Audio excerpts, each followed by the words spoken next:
올해 세수 부족이 역대급이 될 거란 뉴스는 많이 들으셨을 겁니다. 어떤 전략과 대책이 지금 필요한 건지 자세히 분석해 보겠습니다. 최백은 건국대 경제학과 교수 나오셨습니다. 안녕하세요. 네, 안녕하세요. 일단 기재부가 오늘 그 세수를 다시 계산해 봤더니 정확하게 뭐 정확할지 이거 또 가봐야 알겠지만 일단 세수 펑크가 59조 원 정도 된다라고 예상했어요. 뭐 내년 예산도 그래서 초긴축하겠다. 일단 들어오는 게 없으니 안 쓰겠다라는 거잖아요. 네. 자, 안 쓰는 건 좋은데 제가 좀 궁금한 게 있습니다. 그러면은 안 쓰면은 뭐 추경을 해서 국채를 발행하거나 방법은 있는 거잖아요. 증세를 하거나 아니면 최소한 뭐 올해 하여튼 깎아준 세금들 많이 있잖아요. 정부는 뭐 부자 감세 아니라고 하지만 일단 다 부자들한테 감세를 해줬어요. 이거라도 다시 원복해야 되는 거 아닌가 이렇게 돈이 없는데 국가가 나라가 이거는 그래도 왜 이렇게 그건 생각을 아예 안 하고 있나요 그러면은? 앞에서 이제 바이든 얘기했잖아요. 대한민국 지금 현 정부 입장에서 바이든 정부 보게 되면 제가 볼 때 공산 전체주의 세력 내지는 반국가 세력이죠. 반국가 세력인데. 반국가 세력이죠. 그렇죠. 그런데 이제 우리랑 지금 홍 기자님이 얘기한 내용과 비슷한 사례가 작년 9월 말 10월 초에 영국의 리즈 트러스 정부와 그걸 겪었었잖아요. 그렇지. 당시에 리즈 트러스 그 내각이 들어서기 전에 그 이전 보수당 정부에서 영국도 그러니까 굉장히 국가 채무가 크거든요. GDP 대 100% 가까우니까요. 그래서 이제 법인세를 이제 올리겠다. 올리겠다고 이렇게 계획을 이렇게 잡았는데 그거를 이제 그러니까는 철회하겠다. 이렇게 하면서 이제 사태가 터졌잖아요. 근데 거기는 어쨌든 간에 그래도 시장의 힘에 의해 가지고 굴복을 했죠. 그리고 리즈 트러스가 사임함으로써 최단기 어쨌든 간에 정부로서 이제 사임함으로써 이제 시수습이 됐죠. 그때 영국 국채가 그냥 폭락을 해버렸으니까. 그러니까요. 그러니까 그게 이제 처음에 이제 그러니까는 철회하겠다고 해도 시장에서는 그 사람들이 그 자리에 앉아 있는 이상에는 못 믿겠다 해가지고 계속해서 문제가 해결 안 되다 보니까 끝내는 물러났죠. 그러니까 그때 물러나면서 이제 이게 진정이 됐죠. 폴 크루그먼인가? 그분이 그런 얘기 했잖아요. 바보한테 경제를 맡기면 그 대가를 각오해야 된다라고. 아니 그 얘기는 그 폴 크루그먼만이 아니라 뭐 스티글리츠도 아니죠. 스티글리츠래.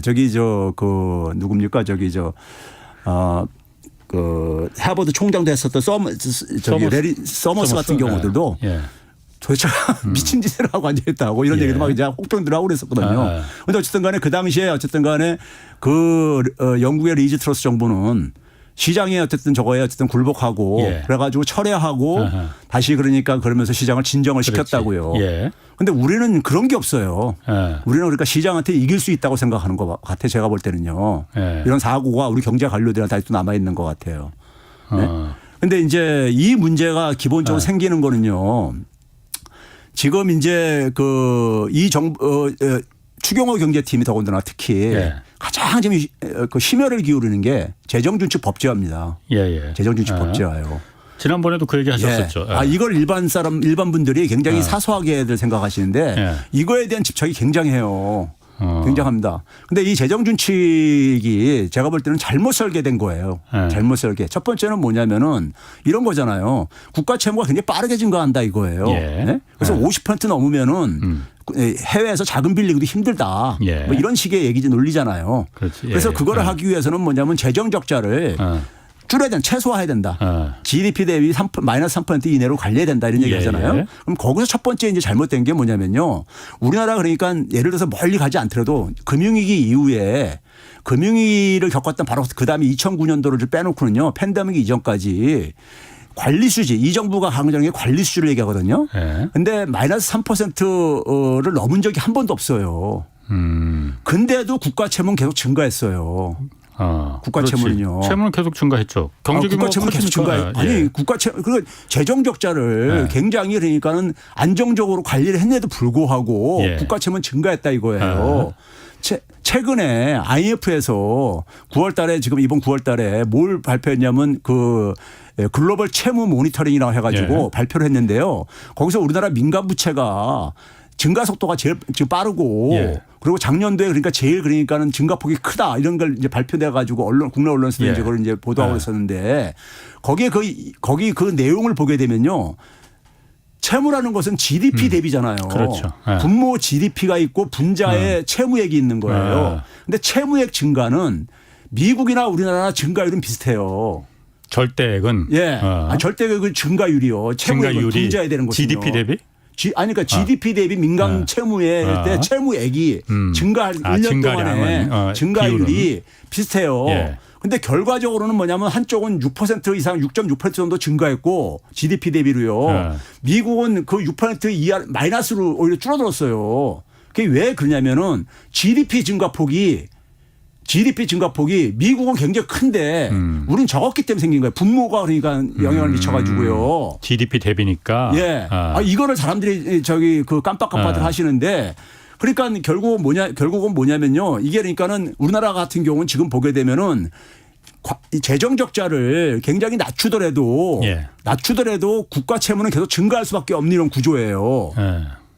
이 구조가. 예? 그러면은 그 상황 속에서 해결책은 두 가지예요. 하나는 뭐냐면 GDP를 그러니까 증가시키든지 성장 잠재력을 그러니까 늘리든지. 근데 이게 쉽지가 않잖아요. 단기에. 그러면 예를 들어서 그러니까 국가 채무가 그렇게 걱정된다면은 재정 적자를 막는 길은 뭡니까? 재정 적자라는 것은 수입에서 지출을 뺀 거잖아요. 좀 수입이 지출보다 적다는 얘기잖아요. 그럼 수입을 늘려야죠. 그게 증세죠. 이건 그러니까 굉장히 상식적인 얘기예요. 근데 그거는 하기 싫거든요. 여러분 이 정부의 재정 준칙의 목적은 재정 지출을 가능한 최소화하자는 것이고 재정 지출 최소화하고 거의 같이 따라다니는 게 뭐냐면요. 지출 최소화했으면은 그만큼 그러니까 세입도 줄여야 되는 거 아니냐. 세금도 적게 걷어야 되는 게 아니냐. 제 나라가 돈을 적게 쓴다고 했으니. 그렇죠. 그게 감세하고 논리가 연장되는 거예요. 그거하고 그게 어떻게 연결이 되지? 아니 정부가 재정을 지출을 건전하게 그러니까 쓰겠다 이렇게 할 때 그 국민들이 다 동의한다고요. 쓸 데가 없어. 쓸 때도 아닌데도 불구하고 막 쓰는 거 싫죠. 다들이요. 그 맞는 얘기죠. 그래서 재정 지출을 축소하는 노력은 건전하게 쓰는 거는 노력을 해야지요. 근데 이게 그러니까는 어쨌든 간에 그 이전 정부에 비해서 굉장히 대규모로 축소시켰을 때 그럼 결국 수입이 그러니까 예를 들어서 뒷받침 되어줘야 되는 거잖아요. 근데 이게 제가 얘기했잖아요. 재정 적자가 그러니까는 마이너스 3%에서 마이너스 1, 2% 정도에서도 국가 채무는 계속 증가했다는 얘기예요. 그 얘기는 뭐냐면 GDP 증가가 우리가 굉장히 약해진 거예요. 약해진 거야. 그렇죠. 그럼 약해진 상황 속에서는요. 지금 재정을 흑자로 만들지 않는 이상에는 이게 줄이기가 힘들어요. 근데 문제는 재정 흑자로 만들게 되면은 정부가 그러니까는 경제 성장률을 부정적으로 영향을 미칠 수밖에 없어요. 돈을 안 쓰니까요. 그렇죠. 민간에서 돈 걷어다가 그걸 그러니까 안 쓰는 거니까요. 민간이 그만큼 쓸 자금이 부족한 거니까. 그 지금 그러니까 그런 함정에 빠져 있는 거예요, 지금요. 그러니까 정부가 기재부가 지난 시간에도 최 교수님 나오셨을 때 기재부가 재정 준칙에 이렇게 집착하는 이유는 그게 권력이다.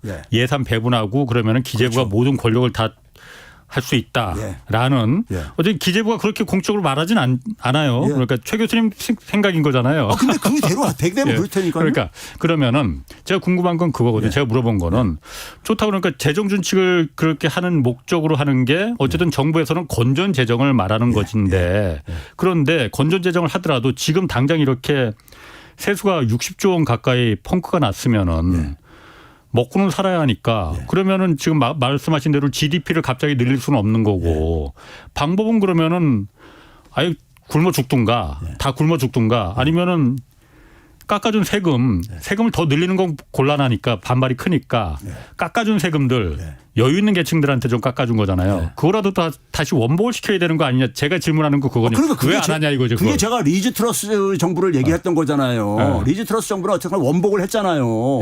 근데 우리는 그것도 안 하겠다는 거잖아요. 지금요. 그러니까 왜? 그러니까 그게 우리나라 이 정부가 지금 그러니까 그 경제가 이렇게 굉장히 악화되는 상황 속에서도 고집을 피우고 있는 거잖아요. 어쨌든 간에요. 지금 이게 세수축에 실패하면서 지금 원인을 제시했습니까? 경제가 급격하게 나빠졌다는 얘기잖아요. 정부가 작년에 올해 경상성장률을요 4%로 예상을 했어요. 근데 지난 7월 달에 하반기 수정 이제 경제 정책 전망을 발표하면서 3.4%로 낮췄거든요. 낮췄어요. 그게 왜 그러냐면 상반기에 정부가 성장률을 0.8%포인트나 끌어내렸잖아요. 그렇지. 그게 끌어내려지니까 성장 경제 규모가 줄어들었다는 얘기는 그에 비례해서 세수도 줄어들 수밖에 없는 거잖아요. 정부가 돈을 안 쓰니까 성장률 더 끌어내렸고. 그렇죠. 세수가 줄어들잖아요. 네. 그러면 이거를 그러니까는 사실 경제가 그러니까 이렇게 급격하게 된 데에는 정부가 굉장히 큰 기여를 했다 이거예요. 제가 볼 때는. 악순환의 그야말로 트리거를 정부가 그럼 끄는 시작한 거예요. 그러면. 그렇죠. 정부가 그러니까 성장률 자기가 설정한 성장률을 6개월 만에 0.6%포인트나 낮춰서 지금 그러고 하고 그것도 하반기에 경제가 그러니까 낮은다는 걸 전제로 해가지고 한 거란 말이에요. 지금요. 제가 볼 땐 그보다 더 나빠질 것 같은데 그럼 이런 상황 속에서 그러니까는 정부가 경제를 그러니까는 이렇게 악화시키면서 이게 결국은 뭐냐면은 경제 주체들한테 굉장히 부담을 주는 거잖아요. 지금요. 가게나 기업들한테요. 그러면 이게 시장이잖아요. 가게와 기업이 시장이잖아요. 시장이 지금 굉장히 힘들다고 막 아우성을 치고 있는데 계속해서 그냥 그러니까 마이웨이로 가겠다고 지금 하는 거잖아요. 지금요. 네? 그러면 결국은 뭐냐면 상반기에 경험한 거를 그러다 보니까 꼼수로 지금 나오는 꼼수로 대응하는 거죠. 꼼수라는 게 바로 뭐냐면 단기로 그러니까는 자금을 돌려막기 식으로 해가지고 아무래도 지금 그거 물어보려고 그랬는데 재정 적자나 국가 채무 그러니까 수치를 안 늘리기 위해서 지금 상반기에요. 이 정부가 지금 그러니까 올해 그러니까 관리 수지 기준으로 해가지고 적자를 마이너스 2.6% 이내에서 관리하겠다 그랬어요. 근데 상반기에 이미 7.6%예요. 그럼 건전 재정도 아니네 그러면은. 아니 실패한 거죠. 그러다 보니까는 이거를 어쨌든 간에 이거를 그나마 근사하게 달성하려면은 방법은 다른 거 없어요. 재정 적자가 그러니까 이거를 그러니까 저기 적자액은 빈자에 잡히는 건데 GDP는 어차피 그러니까 하반기 가면서 낮은다고 한다면은 분모는 커질 거라고요.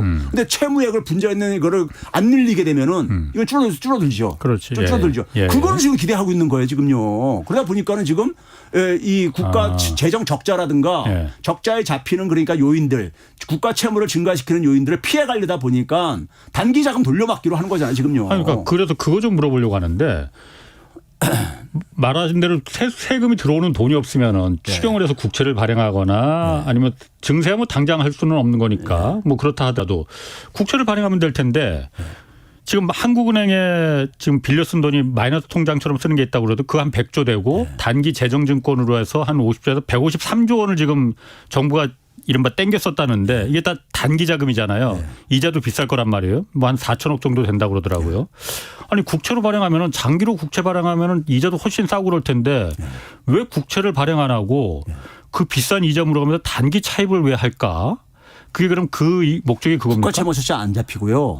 이 정부가 추경호 팀이 국가채무 목표치가 올해 얼마냐면요. 작년에 49.7%까지 갔습니다.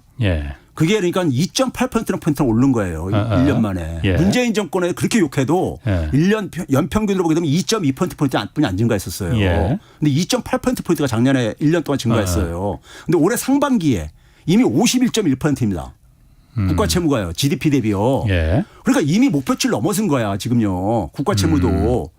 그러니까 이 50이라는 수치는 국민의힘의 저기 국회의원이라든가 추경호가 국회에서 50% 넘으면은 해외에서 국가 자금 조달하기도 힘들다. 막 이렇게 하면서 엄포를 놨던 거예요. 근데 이미 51.1%라니까 상반기의 기준으로요.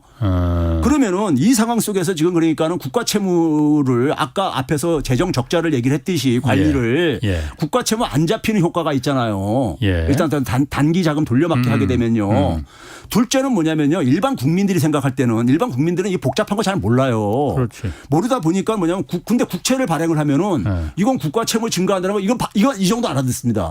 그럼 빚 늘어난다. 네, 이거는 당연히 이해하죠. 국채 발행했으니까. 이렇게. 그렇잖아요. 그거는요. 그건 거의 그러니까 대부분 국민들이 다 이해하는 겁니다. 그런데 지금 뭐 그러니까 외평채를 발행한다든가 무슨 뭐 그러니까 한은에서 그러니까 단기로 빌려 쓴다 이런 거는 굉장히 복잡하게 이게 이해가 돼야 돼요. 그러니까 국민들한테 꼼수 부리기가 굉장히 쉬운 거죠. 채무로 안 잡히니까 거고. 국가 채무로 안 잡히니까 이자가 훨씬 더 비싸더라도 이자 뭐 4천억 이렇더라도 내 돈 아니다 이거예요. 이자 뭐 추경호 부총리가 됩니까? 월급에서 아니잖아요. 그래도 국가 녹을 먹는 사람인데 아니에요. 제가 공직자들한테 그러잖아요. 자기 돈이면 그거 하겠느냐. 제가 이런 얘기 가끔 하고 그러는데. 그러면은 기재부에서 그 얘기도 했습니다. 그래서 그럼 부족한 세수 어떻게 할 거냐. 뭐 이렇게 마이너스로 153조 땡기고 뭐 이런 것도 있지만은 외평기금에서 24조 원 이거 일단 끌어다 쓰겠다라고 했거든요. 외평기금이라는 게 외화 그 외국한 평형기금. 평형기금. 아, 외웠었는데 제가 까먹었다. 아, 이거 요즘 여러 가지 생각이 많아갖고. 그래. 외평기금 외화 그 평형기금 이거 24조 원을 일단 끌어다 쓰겠다라고 했잖아요. 이게 말 그대로 외환 안정시키는 자금이잖아요. 그렇죠. 끌어다 써도 괜찮은 거예요? 아니 그것도 마찬가지로 꼼수죠.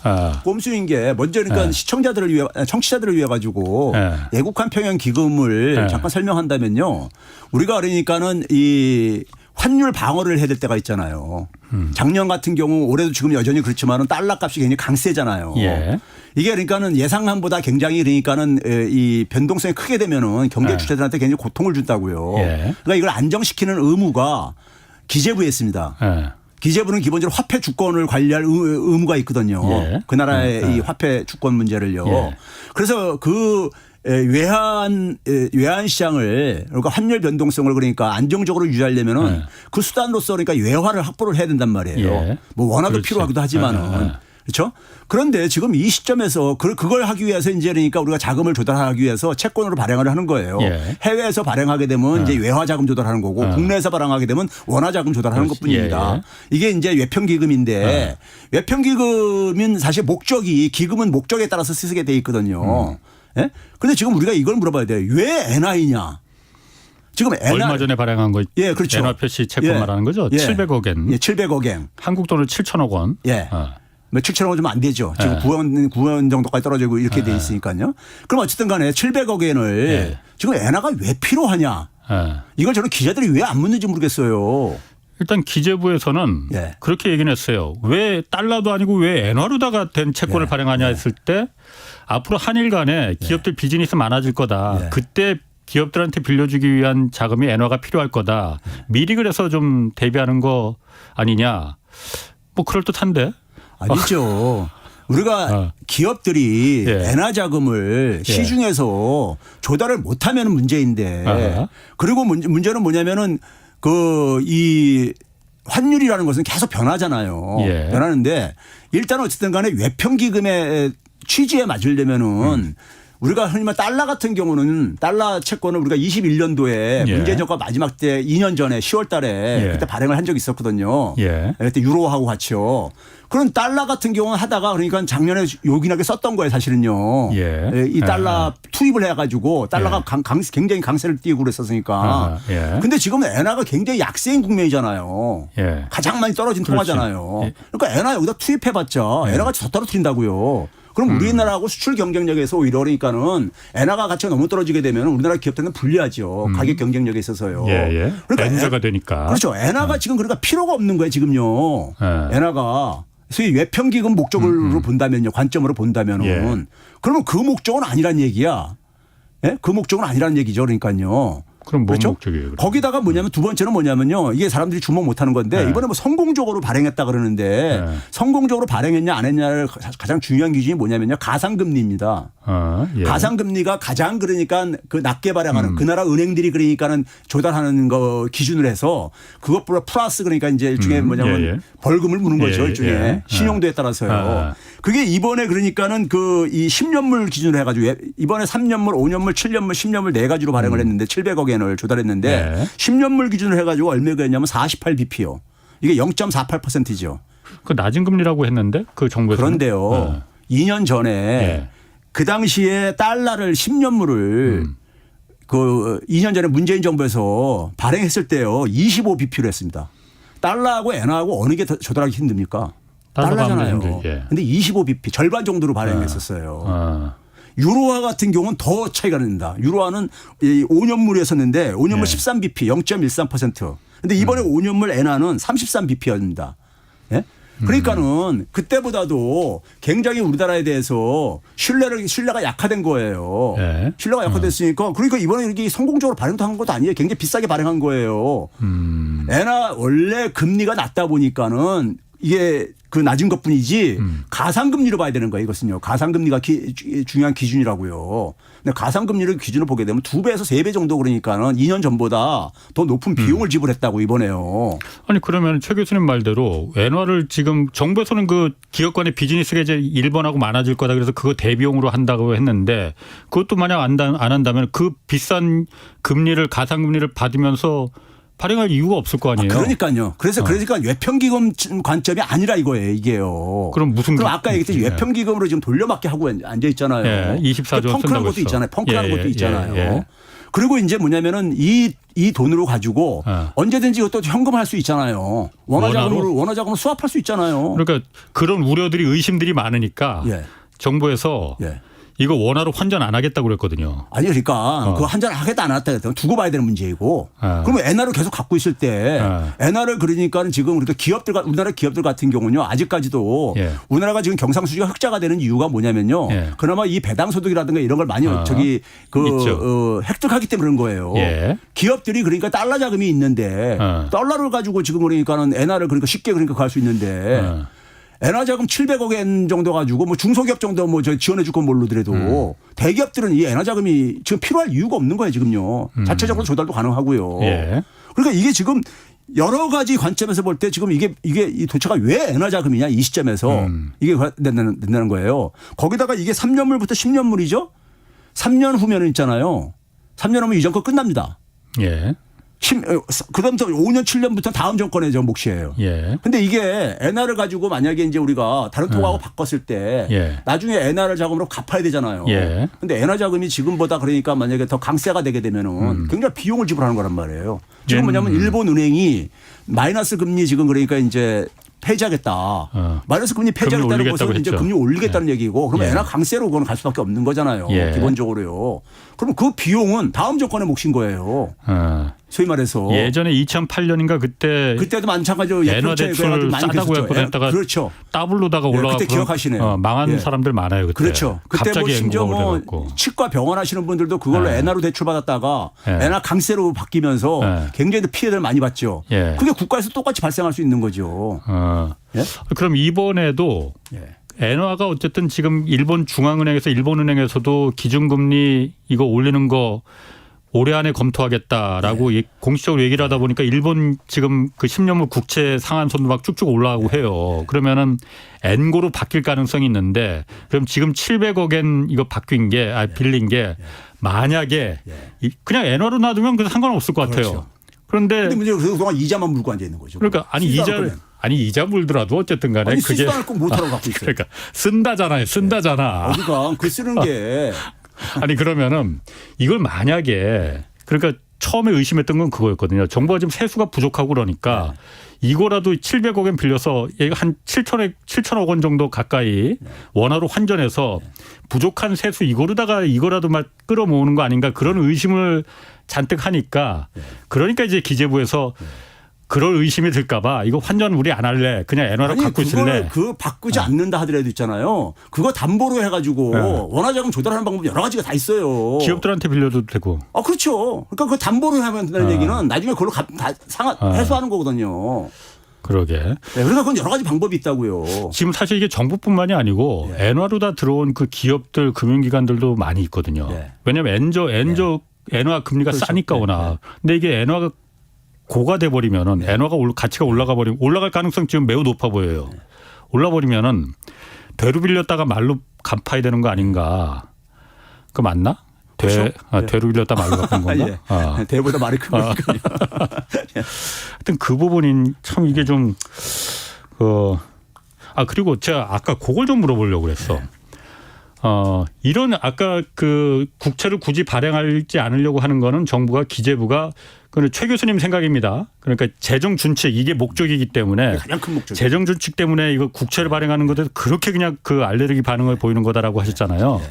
이런 그 분석도 있습니다. 추경을 하게 되면은 추가 경정 예산을 하면 대규모로 정부가 국채를 발행해야 될 거 아니냐. 국채가 발행하면 가장 안전한 자산이니까 이게 그야말로 시중금리를 자극할 거 아니냐. 시중금리 올라가면 대출금리 올라가고 그러면은 부동산 시장이 지금 겨우 불붙고 있는데 부동산 시장에 찬물을 끼얹는다. 어쨌든 지금 정부의 모든 정책은 부동산에 대해서 이게 좀 집값이 말로는 그러니까 집값이 내려가야 된다고 말은 하지만은 실제 내놓는 정책은 다 부동산이 지금 떨어지면 큰일 난다. 부동산 집값 올라가야 된다라는 정책을 내놓고 있잖아요. 국채를 발행하면 집값이 떨어진다. 그래서 국채를 발행하면 안 된다. 그것도 그럴듯하던데. 아니죠. 이 그 국채를 발행을 할 때 그러니까 1, 2년짜리 단기로 발행하지 않는 이상에는요. 2년 최소한 2년 넘게 되면은요. 심지어 2년물부터도 사실 그런데 2년 넘게 되면요. 이 국채 수익률은요. 국제 채권 시장에서 결정됩니다. 지금 이미 시장에서 이미 뭐냐면 한 6월 달부터 이게 올라가기 시작했거든요. 왜 그러냐면은 미 국채 수익률이 올라가고 앉아 있잖아요, 지금요. 그렇죠. 오늘도 보니까 겁나게 올라갔는데. 지금 상당히 지금 위험하게 빠른 속도로 올라가고 있는데 거기서 결정되죠. 국제 채권 이거는 그러니까 학계에서 이미 그러니까 인정된 그러니까 대수가 있는데 중장기 채권 수익률 그러니까 시장 금리는 기본적으로 국제 채권 시장에서 결정돼진다. 그러니까 이게 결국 뭐냐면은 각국의 중앙은행들이 통제가 안 된다는 얘기예요. 쉽게 얘기하면요. 중앙은행은 그러니까 단기 금리에나 영향을 미칠 정도로 굉장히 힘이 약해졌다 이거예요. 국제 채권 시장에서 자금들이 그러니까 이걸 결정한다 이거예요. 그러면 지금 우리나라가 그러니까 그래서 한번 여러분들 데이터 한번 보세요. 3년물 이상들을 보게 되면은 이미 3월 달에 은행위기 있었잖아요. 3월 달에요. 그때 그러니까 금융시장이 굉장히 불안해지면서 채권 수준이 막 올라가고 그랬었잖아요. 그 수준을 지금 이미 그러니까 도달하거나 넘어서고 그랬어요. 이미요. 지금 우리 10년물 같은 경우는 4% 지금 그러니까 돌파를 눈앞에 두고 있는 이런 상태거든요. 그런데 1월 달부터 지금 기준금리 동결하고 있잖아요. 계속이요. 그거 관계없이 간다니까요. 관계없이 진행돼요. 그러니까 시장 금리는. 그러면 이제 그래서 국채를 발행을 한다 했을 때 국채를 발행을 하게 되면 그러니까 지금 그러니까 뭐 그 금리에 영향을 미친다 하는 것은 이미 그러니까 그 금액이 어느 정도나 될지 모르겠지만은 이미 그러니까 국제 시장에서 국제 채권 시장에서 이미 우리가 압박을 받고 있는 상황 속에서 그건 큰 변수가 아니라 이거예요. 미국 국채 금리가 이미 저렇게 막 올라가고 있는데 한국에서 암만 국채를 발행하지 않아서 억누르려고 해도 그 아무 소용이 없다. 거의 효과가 없죠. 아니 그러면은 지금 사실 말씀 잘하셨어요. 기준금리를 3.5%로 우리나라는 2월 달부터 계속 동결하고 있잖아요.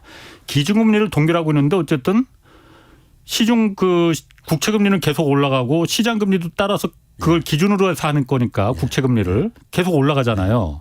그게 그러면은 미국 국채 금리가 올라가서 따라 올라가는 거예요, 지금? 그렇죠. 아니 시장 금리의 가장 기준은 뭡니까요? 국채예요.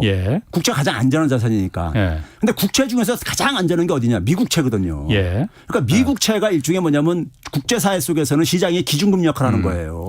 그럼 그게 올라가게 되면 나머지도 같이 그러니까 그 위험 부담에 플러스 가산돼 가지고 올라갈 수밖에 없는 거잖아요. 그게 그렇죠. 기본적인 상식이잖아요. 그렇죠. 그러니까 지금 뭐냐면 미 국채 금리가 지금 굉장히 빠른 속도로 7월 말부터 지금 올라가고 앉아 있거든요.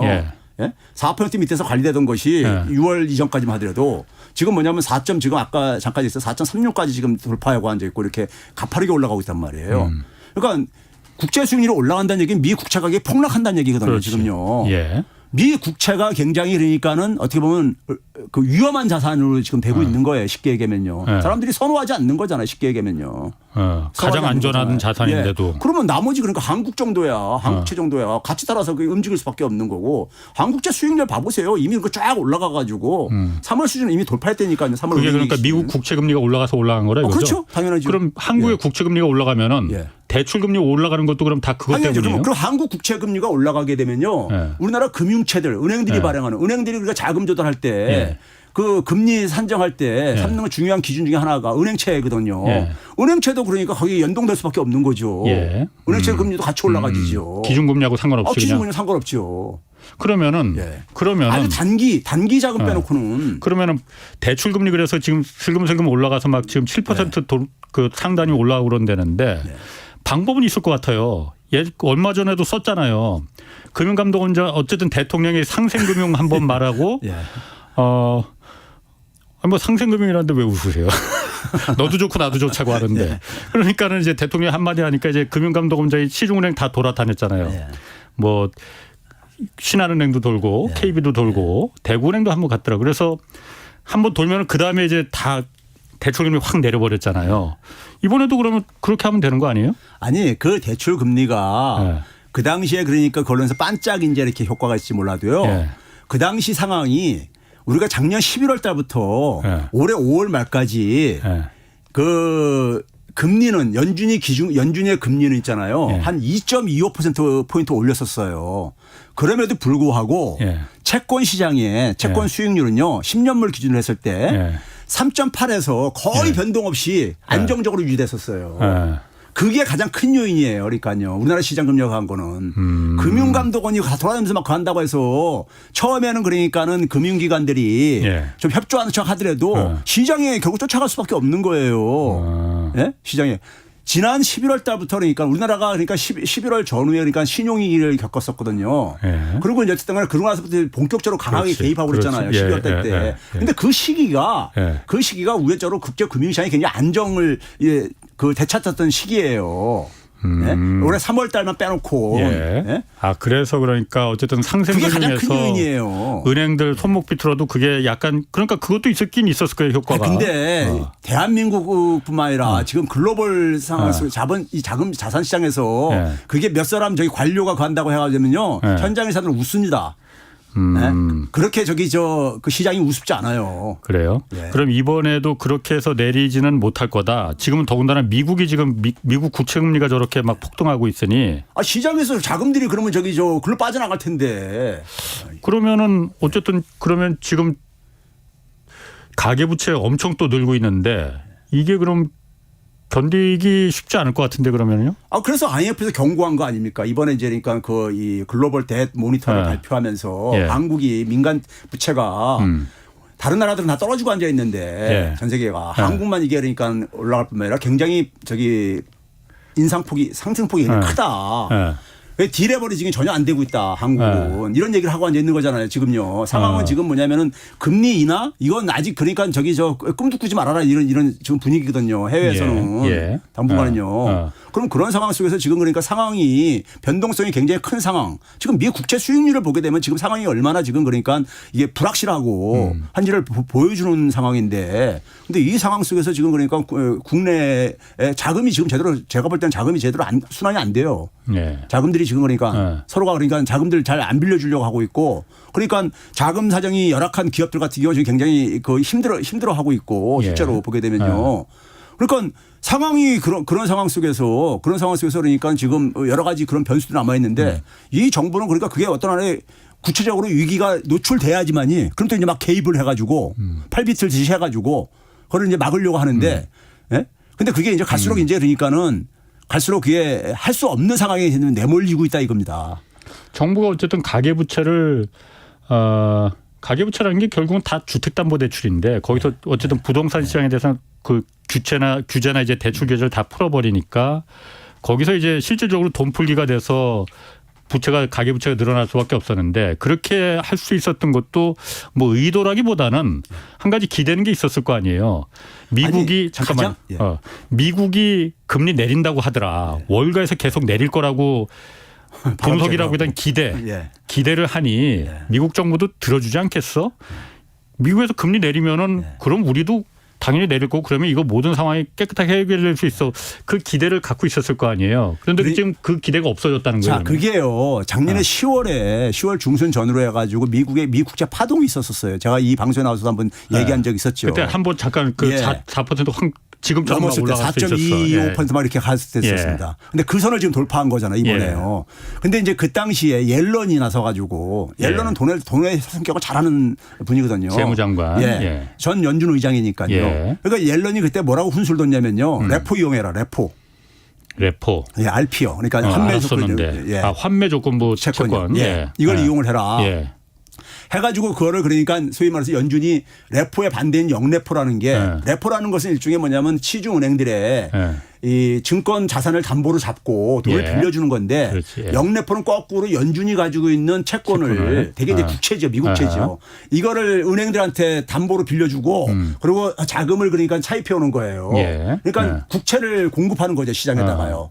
그러면 미 국채에 대한 수요가 분산될 게 아닙니까? 그렇죠? 그걸로 인해 가지고 작년 11월 달부터 올해 제가 아까 얘기했듯이 5월 말까지 굉장히 효과를 봤어요. 영레포 규모가 많이 줄어들었거든요. 영래포 규모가 많이 줄어들었습니다. 효과를 봤어요. 근데 지금도 그러니까 영래포는 계속 감소는 진행되고 있는데 이번엔 그게 지금 작동이 안 되고 있는 거예요. 문제는요. 그것 때문에 지난 11월 달부터 올해 5월 달까지 3월 달 은행위기 기간만 빼놓고 잠깐 빼놓고는 굉장히 금융시장이 안정이 된 거예요. 평균 한 그러니까 국채 10년물 수익률이 3.8%대 초로 이렇게 평균 안정이 됐다고 4% 밑으로. 그 덕택을 전 세계 금융시장이 다 같이 본 거예요. 우리나라도 본 거고요. 그럼 이번에도 영래폰가 뭔가 그걸 계속 하고 있는데 그게 지금 안 들으니까. 하고 있는데도 지금 뭘 이렇게 올라갔다 이거죠. 예. 그럼 연준이 지금 더 개입할 수 있는 건 뭐냐면 돈 찍어가지고 국채를 매입하는 것뿐이 없어요. 근데 지금 연준은 지금 작년 6월 달부터 양적 긴축을 지금 하고 있잖아요. 디레버리징을 하고 있잖아요. 오히려 시장에 있는 채권을 지금 회수한 그렇죠. 그러니까 갖고 있는 채권을 팔아버리는 건데. 그렇죠. 그러니까는 그걸 연준이 할 수 있는 지금 수단이 마땅히 없는 거예요. 거기다가 뭐냐면 지금 시장에 지금 미국 연방정부에 많은 사람들이 지금 그러니까 그거 참 진짜 들을 때는 어떻게 저게 가능해 이렇게 생각하다면서도 깜빡깜빡 있는 게요. 미국 연방정부의 부채. 미국 연방정부는 회계가 10월 달부터 9월 달이잖아요. 작년 10월 달부터 올해 7월 달까지 8월 달까지 아직 안 나온 데이터가 안 나왔는데 이 10개월 동안에요. 재정 적자가 2조 달러입니다. 거기다가 뭐냐면은 이자만 낸 게 8천억 달러예요. 그러니까 국채가 엄청 쏟아져 나오는 거예요. 이게 밑 빠진 독에 물 붓기식으로. 많아지면 폭 나가는 거니까 가격이 떨어지는 공급이 그러니까 증가하는 거니까. 그러니까 시장에서 뭐냐면은 시장에서 지금 뭐냐면 여기에 대한 확신이 없는 거야. 이걸 그러니까 매수 세력이 매수 세력의 가장 강한 매수 세력은 연준인데 마지막 버팀목은 연준이잖아요. 근데 연준이 근데 영래포 가지고 이렇게 했는데 그게 이제 그러니까 그것도 약간 다 떨어진 거예요. 그럼 그 상황 속에서 연준이 돈 찍어서 이건 못할 거라 이거죠. 돈 찍어가지고 할 수 있는 상황은 아니라 이거죠. 지금 그럼 물가도 안 잡혔는데 아직요. 그러면 이 상황 속에서 시장의 월가들 미국 시장에는요 지금 현금성 유동성이 엄청 많습니다. 엄청 많아요. 대부분 팬데믹 이후에 공급한 돈들이 다 M1 통화, 현금성 통화로 다 지금 돼 있어요. 그게 14조 달러나 증가했어요. 엄청 많습니다. 그러니까 MMF도 한 2조 달러가 증가했고요. 그러니까 소위 현금성 자산이 엄청 많아요. 그러니까 사람들이 그런 거잖아요. 이 돈이 상황만 되면은 환경만 되면은 주식시장으로 엄청 들어올 거라 이거죠. 그 돈이 왜 그럼 그 채권을 미국 국채를 안 사요? 주식시장이나 채권시장에 들어올 텐데 이 대기성 자금이 엄청 많다 이거예요. 그러면 이제 폭발적인 장세가 일어날 거다. 이런 저 꿈을 꾸고 있는 사람들이 있는데 아직 그런 거에 대한 기대가 안 되니까는 이 돈들이 못 들어가는 거잖아요. 쉽게 얘기해서요. 못 들어가고 지금 현금성 자산으로 얘들 다 움켜쥐고 있는 거예요. 지금요. 그러면 그 돈들이 국채 가격이 그러니까 지금 조만간에 폭등할 거라고들 막 이렇게 바람 잡았잖아요. 근데 웬걸 오히려 더 떨어져. 근데 이게 보니까 그 투자자들이 그걸 안 믿는 거야. 월가에서는 계속 그렇게 바람몰이 하고 앉아 있는데 국채 가격이 폭등할 거라고 그래서 국채 투자라고 그렇게 바람잡이들 하고 앉아 있는데 투자가들은 현명하거든요. 그렇게 바람잡는다고 해서 거기 움직이지 않거든요. 근데 이거 보니까는 이 수요 힘이 공급 힘을 그러니까 공급 힘을 꺾을 수가 없을 것 같은 생각이 드는 거야 지금 상황은요. 시장의 투자자들이 뭐냐면 그러니까 미 국채에 대한 수요에 대해서 굉장히 기대감이 약해진 거예요. 쉽게 얘기해서. 연준마저도 그러니까 수단이 굉장히 제한돼 버렸다 보니까 그럼 누가 이거를 사주지? 그럼 사줄 세력이 굉장히 약하다 보니까 이번에 8월 달에요. 8월 이후에 저는 미 국채 10년물 수익률을 세심히 관찰하는데 이게 보시게 되면요. 4.2%를 8월 달 이후부터는 마지노선으로 해가지고 그 밑으로 안 내려가져요. 그리고 올라갔다 내려갔다 하면서 저점이 계속 우상향으로 이동하고 있어요. 저점이 계속 치어 올라가고 있다고요. 10년물 국채 금리가. 그러면서 계속해서 이게 치받아 올라가고 있는 상태거든요. 지금요. 그래가지고 지금 뭐냐면 2007년 10월 달 수준까지 지금 이렇게 돌아간 거 아닙니까? 금융위기 직전 상황까지요. 그러니까 이게 지금 뭐냐면 미국 입장 속에서 볼 때는 이거를 관리하는 게 굉장히 중요한데 그동안 관리가 잘 됐던 거예요. 작년 11월 달부터요. 여기에 국제금융시장은 굉장히 덕을 본 거고. 근데 이게 지금 무너지고 있는 거예요. 이게 지금. 그게 그래서 우리한테도 지금 직접적인 영향으로 돌아오는 거다. 당연하죠. 그러면 이게 해결되는 거는 미국 국채가 잘 팔려야 되는데 미국 국채가 잘 팔릴 가능성 그렇게 많지 않다. 미국 사람들이 기관들이 자본가들이 현금은 잔뜩 들고 있는데 그리고 국채를 안 사더라. 중국도 안 사고 일본도 안 사고. 어차피 줄여오고 있는 거 계속 6월 달도 줄였거든요. 그러니까 미국에서 누군가는 사줘야 되는데 그 살 사람들이 그냥 돈으로 갖고 있지 미국 국채는 저렇게 떨어졌는데도 안 사더라. 그 민간 자금들이 적어도 그러니까 5월 말까지 그런 식으로 이제 베팅을 했던 거예요. 그래서 수요 힘이 굉장히 살아났던 거예요. 네. 그러다가 어떤 일이 있었냐면 6월 달부터 이 미 국가 채무 인상 가지고 실험들 했었잖아요. 그렇지. 네. 그러고 나서 다시 올라가기 시작합니다. 아. 6월 달 그 합의 보고 나서 국채가 막 쏟아져 나오니까는. 그렇지. 예. 그래서 옐런이 그때 뭐냐면 7월 달에 날아갔잖아요. 중국으로 사달라고. 그 7월 10일 날 미국으로 돌아와 가지고 기자회견을 합니다. 예. 방중이 굉장히 성공적이었다. 예. 그래 가지고 그게 한 일주일 잠깐 정도 내려갔어. 떨어뜨립니다. 예. 예. 그게 일주일뿐이 안 갔어요. 그러니까. 약발이요. 예. 그러고 나서 다시 이제 올라가기 시작한 거야. 그럼 그러니까 이게 그게- 근본 원인은 뭐냐? 근본 원인은요. 아까 말했듯이 밑빠진 독인 거야. 미국의 이 지금 국채가 여기에 대해서 시장에서 이거를 그러니까는 연준이 그러니까 과거 양적 완화나 이럴 때처럼 돈 찍어가지고 매수를 해주면 좋은데 이게 매수할 지금 그런 상황이 아니잖아요. 지금요. 돈 찍어가지고 양적 완화를 할 상황이 아니잖아요. 지금요. 예, 예. 그럼 연준이 없고 해외에서도 자꾸만 지금 줄이려고 하고 중국도 줄이고 앉아 있는데 그러면 시장의 주체들은요 하나의 단일 세력으로 그러니까 똑같은 하나의 목소리로 움직이지 못하거든요. 네? 자기 이익을 챙기니까. 그럼 그 시중에 풀린 그 M1 통화 실질적으로 찍어낸 그 현금성 자산 예. 이거 갖고 있는 그게 13조 원이라는데 14조 달러 14조 달러 증가했어요. 팬데믹 이후에. 그러니까 그 달러 갖고 있는 자본가들은 예. 그 돈 꽁꽁 싸매고선 그럼 어디다 쓰려고 그 싸매고 국채라도 사야 될 거 아니에요? 우리가 대개 있잖아요. 이렇게 불안할 때 우리나라 사람들도 대개 어디다 갑니까? 단기로 운용을 하잖아요. 더군다나 미국은 지금 단기는 금리가 굉장히 높아졌거든요. 5.5%가 기준금리가 올라갔으니까는 MMF 그러니까 1년짜리들은 1년짜리 MMF 시장으로 다 가더라. 1년짜리 외화예금 보게 되면요. 예. 지금 우리가 이 5%가 넘습니다. 우리나라도 달러 예금 하게 되면요. 예, 그게 예. 그냥 미국에서 그렇게 주고 앉아 있거든. 예. 예? 5% 되거든요. 지금요. 올라간 지 5% 되지 오래됐어요. 그래서? 그럼 전부 다들 뭐냐면 단기로 지금 운용을 하고 있는 거예요. 예. 이 단기 자금들은 대출 자금으로도 이용이 못 돼요. 예. 대출 자금으로 기업 대출 자금으로도. 예. 그러니까 이 자금이 그 시중의 유동성들이 그러니까 우리나라도 그런 얘기도 많잖아요. 시중의 유동성은 많은데 이것들이 그러니까 눈치 보면서 그러다가 이제 뭐 먹잇감이 나오면은 글로 다 이제 몰려가죠. 예, 예. 먹잇감이 나오게 되면은. 예. 근데 그 먹잇감들이 지금 아직 확실하게 안 보이는 거예요. 지금. 그럼 미국 큰일 났네. 뭐가 큰일 나요?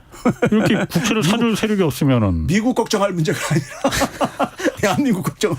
그럼 미국이 큰일 나서 예. 대한민국 더 큰일 날 가능성이 그럼 있는 겁니까? 왜냐면은 지금 당장 지금 받은 이 그 가계부채만도 지금도 계속 지금 이 시간에도 계속 더 늘어나고 있는데 이자가 더 늘어날 거 아니에요. 미국 국채금리가 미국 국채가 안 팔리면은 국채금리가 올라가고 그게 한국까지 태평양 건너와서 한국 국채금리도 더 올라가고 대출금리도 또 올릴 거니까.